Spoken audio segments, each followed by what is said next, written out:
Welcome to the Bible Forum. I'm Warren Sprouse. It's July 7th. It is what we're calling our 4th of July weekend. And I hope you had a good weekend. Hope the fireworks didn't keep you awake too long Thursday night. We did fairly well. We've got a fairly good show, I think, for you this evening. You need to know that the Bible Forum is a ministry of alternatives, biblical counseling and education incorporated. That's a 501c3 nonprofit corporation. Donations to this particular ministry are tax deductible and will assure that the ministry will continue. If you would like to be a participant, go to the website, thebibleforum.net, and click the donate button. That will take you to PayPal. Of course, you can always send a check. If you need to, email me at thebibleforum@gmail.com. I'll give you an address. I want to talk to you this evening about liberalism in America. There are a number of facts that you need to keep in mind as we start this, at least two. One is that liberal Democrats complain that the children at the border, our southern border, are suffering, in large part because of the lack of funds. The facts are that the liberal Democrat House of Representatives has consistently refused to pass any bill that would finance the situation at the border. Now the minority leader in the Senate is calling on top border officials to be fired over the conditions there at the border. And secondly, we can't have the Betsy Ross flag on our Nike shoes because it's a symbol of slavery. The fact is, it was 1776 when Muslims were selling slaves to the world, when this country, the United States of America, was fighting to disconnect from an abusive king who sought to relegate these colonists to little more than slaves. We'll talk about that a little bit later in the show. And this particular flag, this Betsy Ross flag, represented both our freedom and our unity. It was one of the flags hanging over former President Obama as he was being inaugurated. And thirdly, we can't have military aircraft flying over our 4th of July celebration in Washington, D.C. because it militarizes both this administration and this nation. Fact, our first black liberal president did it.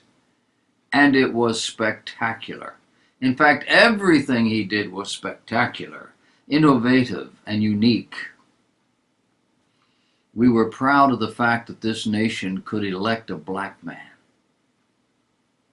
We weren't all so proud once we saw what he was doing to us. And now on the other side, First Liberty Institute is reporting that the United States Department of Veterans Affairs is now allowing, quote, religious literature, symbols, and displays at VA facilities. Number two, FoxNews.com contributor Todd Starnes noted a VA medical center in Augusta, Georgia had banned high school carolers from singing Christmas songs containing religious references in public areas of the hospital.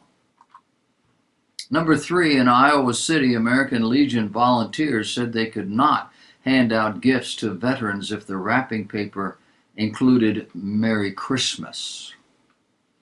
And fourthly, the Dallas VA Medical Center has refused to accept the delivery of handwritten Christmas cards from local school children because the cards contain phrases such as, God bless you. American Legion National Commander Daniel Dellinger points out, quote, Christians are more and more often targeted for censorship and restriction at VA facilities. He said the decision to prohibit the delivery of Christmas cards that mention Christmas is ludicrous. But now the VA has announced a change in policy to allow the inclusion in appropriate circumstances of religious content in publicly accessible displays at VA facilities. The official policy says the VA will, quote, allow patients and their guests to request and be provided religious literature, symbols, and sacred texts during visits to VA chapels and during their treatment at the VA. And also to, quote, allow VA to accept donations of religious literature, cards, and symbols at its facilities and distribute them to VA patrons under appropriate circumstances or to a patron who would request them.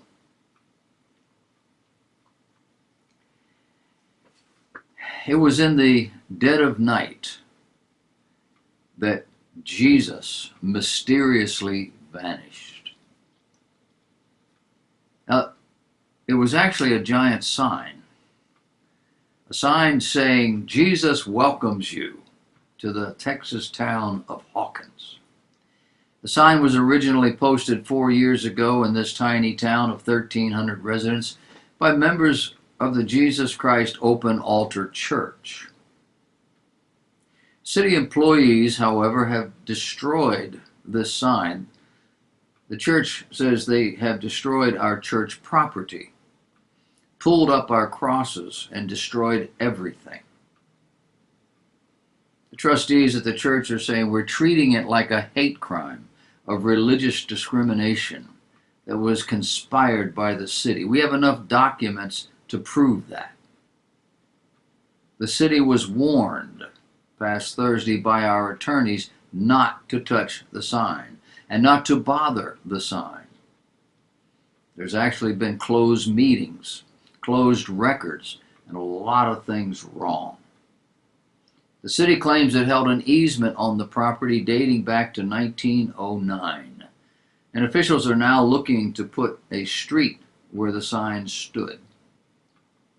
McDonald claims the city of Hawkins is breaking numerous laws, saying federal and state agencies are investigating the sign controversy as well as other local issues.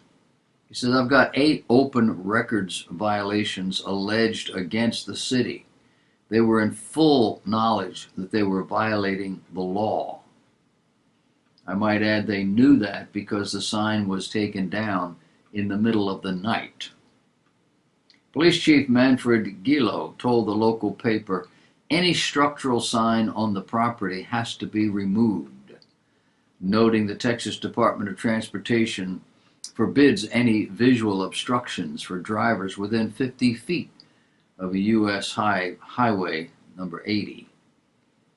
It was a Jesus sign, but it would have been any sign, the chief said. It has nothing to do with Jesus.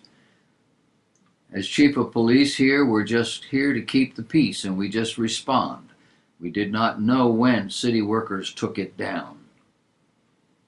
Mayor Tom Parkers told KLTV that anti-Christian sentiment did not play a part in the city's action to yank the sign. There is no, absolutely none, religious thing going on here at all as far as the city of Hawkins is concerned, Parker said.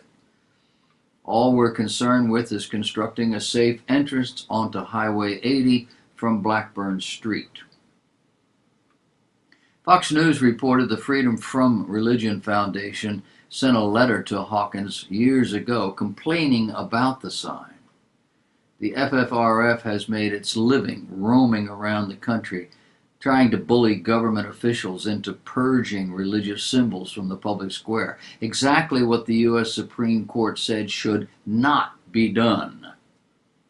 That, according to Mike Berry, Chief of Staff at First Liberty Institute.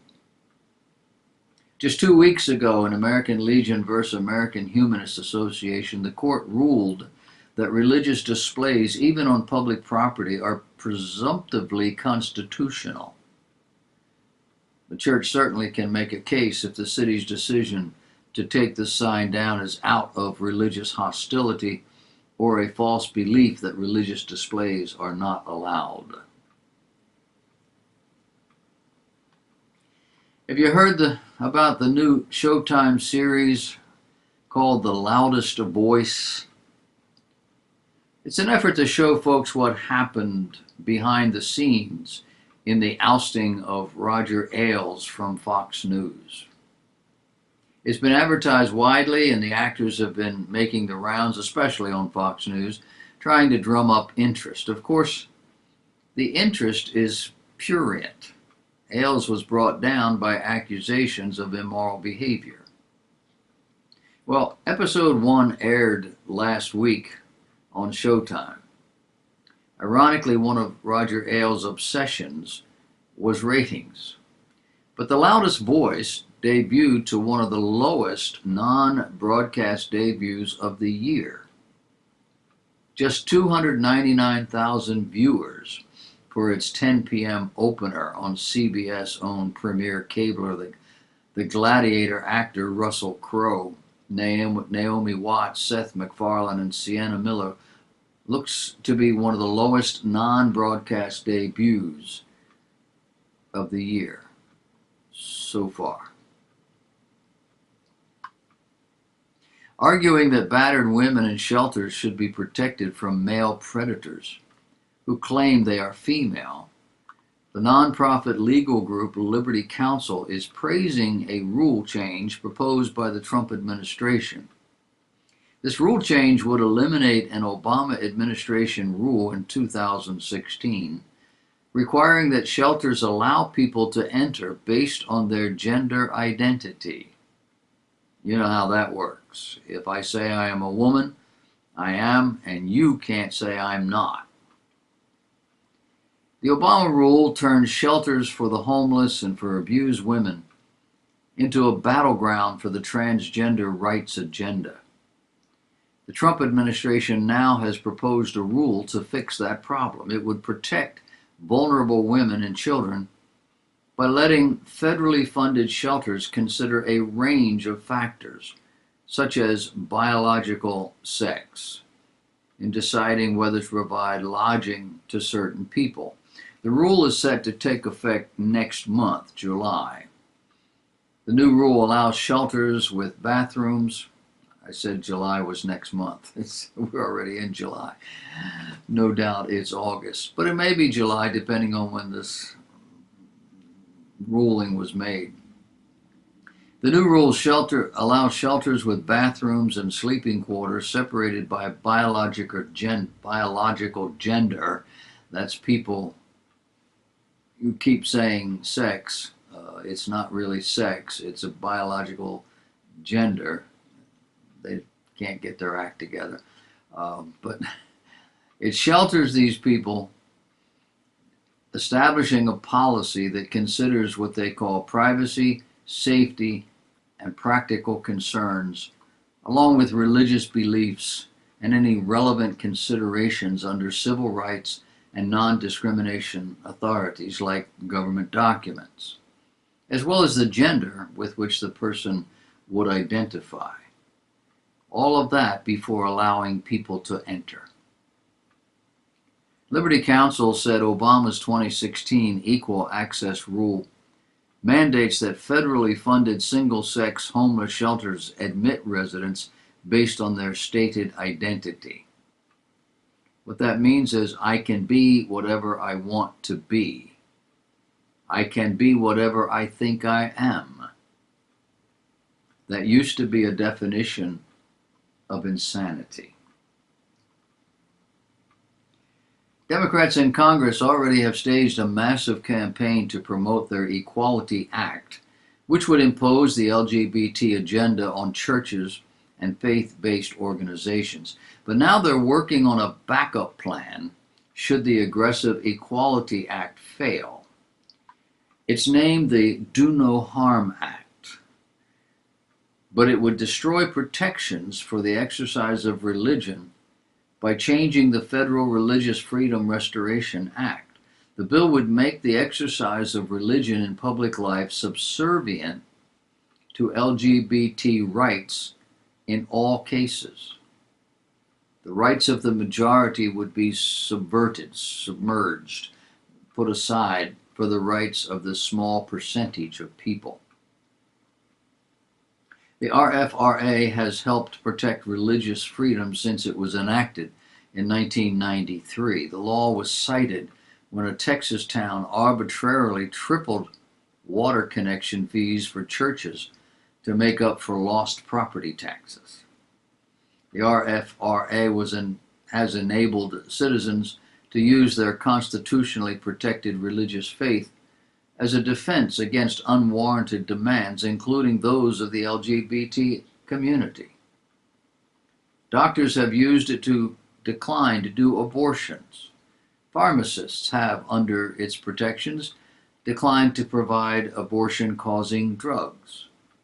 It has been used to protect a Christian foster care program in South Carolina that provides homes for hundreds of children. The Barack Obama administration threatened to shut down the program if it did not adhere to a non-discrimination pro-LGBT policy. Now, Democrats believe they can reverse the Supreme Court's masterpiece cake shop decision if the RFRA is changed. The ruling protected a Christian baker from being forced to violate his religious beliefs by creating a cake for a same-sex wedding. Now comes Democrats with their H.R. 1450. It claims to be a do-no-harm act. It would allow LGBT activists to impose their religious views, habits, or practices on Christians or people of other faiths. Do no harm. It would prevent using the RFRA to protect a citizen's religious liberty if the action imposes dignity harm or an insult on a third party. It would modify the RFRA simply to say its provisions do not apply in such disputes, and it states that sexual orientation or gender identity protections trump constitutional protections for religious freedom. Faith-based morals also could not be used to deny a person the full and equal employment of a good, service, benefit, facility, privilege, advantage, or accommodation. Courthouse News reported this week that the House of Representatives will hold a hearing on the bill. The report explained it condemns, quote, those who wield their faiths to hurt others, end of quote. That according to a civil rights lawyer. Stop wielding your faith for no reason other than to hurt people. The Evangelical Covenant Church in Minnesota voted to defrock a pastor in Minneapolis and expel his church for allowing gay marriage. By a 77% majority, Reverend Dan Collison was voted out of his position in the Evangelical Covenant Church's meeting in Nebraska last week. The church, First Covenant Church, was also expelled from the denomination. In response, the pastor said, quote, I feel grounded in the path we have chosen, end of quote. Note the word feel. He has yet to quote a Bible passage.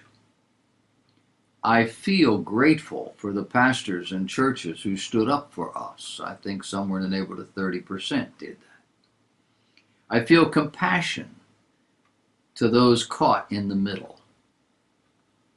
Now, Collison's been at this church for 10 years. The church is happy to keep their beloved lead pastor. He became that pastor in 2009. The ECC says the church can keep operating in its building, but it will not be under the ECC umbrella.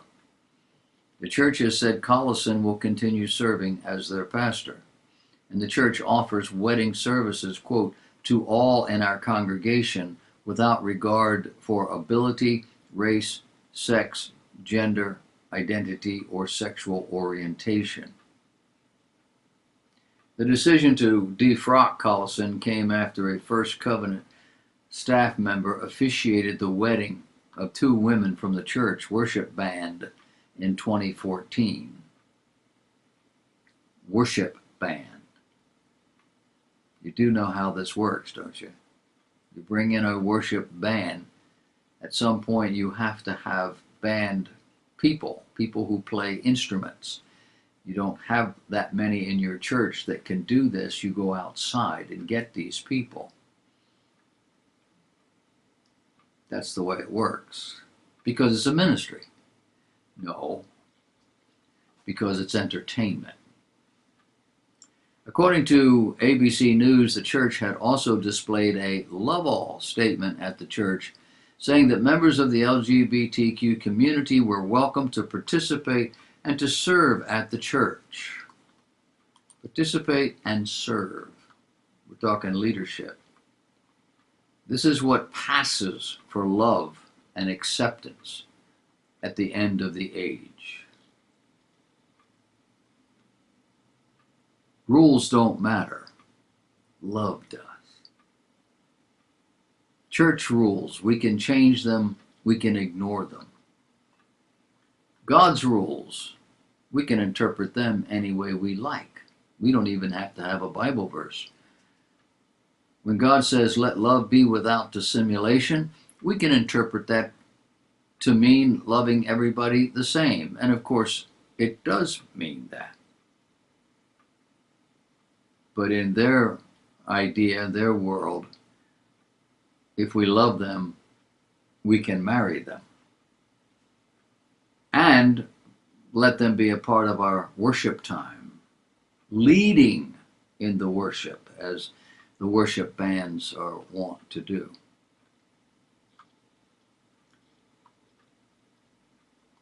All of this shocks the adults in the room, but not those who are participating. The ECC also voted Friday to remove a retired Michigan pastor who had officiated his son's same-sex wedding in Minneapolis in 2017. Are you beginning to think that maybe this denomination has some problems? The ECC's policy states that the church believes in, quote, celibacy in singleness and faithfulness in heterosexual marriage, end of quote.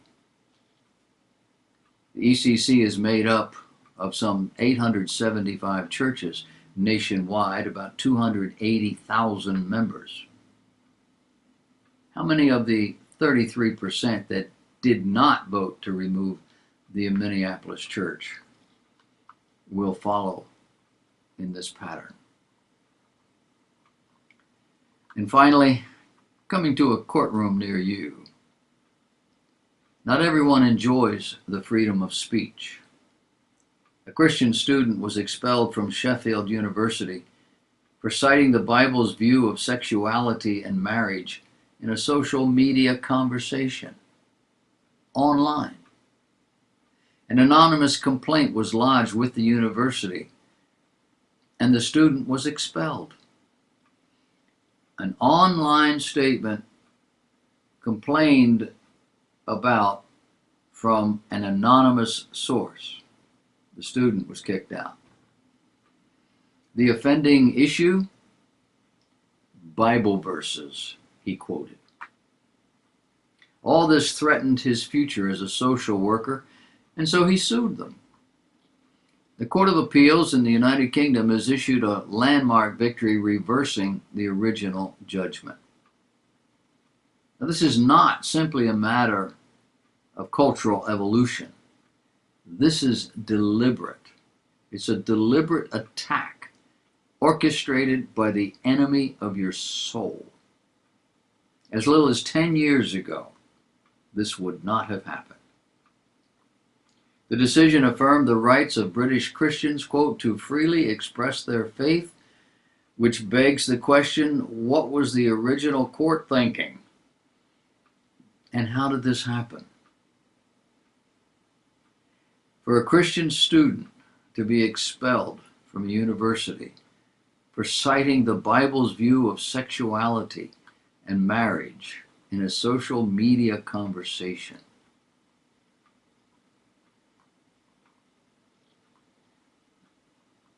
The student expelled was working on a social work studies degree.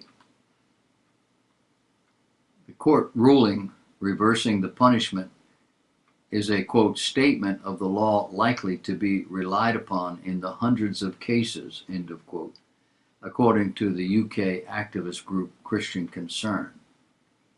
The decision affirmed the rights of British Christians to freely express their faith, the group said. I say, stick around. It won't take very long, and they'll change all of that. And you might say, this doesn't apply to us, this is Great Britain. Europe does it first, and we follow. And we are following. Church in the United States of America at the end of the age. Stay tuned. We'll talk a little bit about our current president, Donald Trump, and the end of the world. So go away.